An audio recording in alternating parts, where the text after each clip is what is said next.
This week's top stories.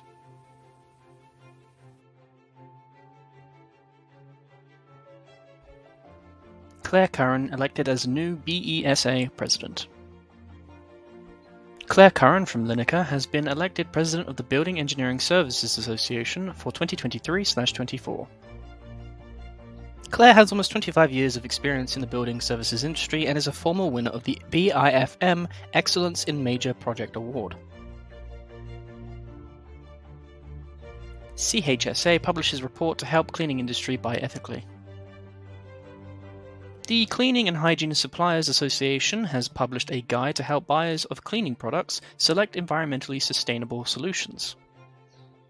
The report is based on advice from manufacturers and distributors of cleaning and hygiene products, including multinationals with a global footprint and major UK-based independent manufacturers. CHSA releases latest workplace fatality figures.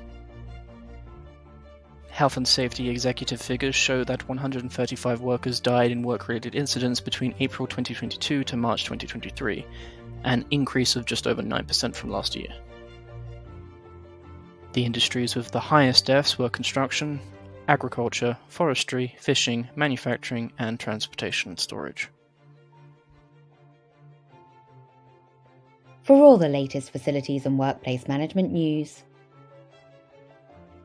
read more at TWinFM.com.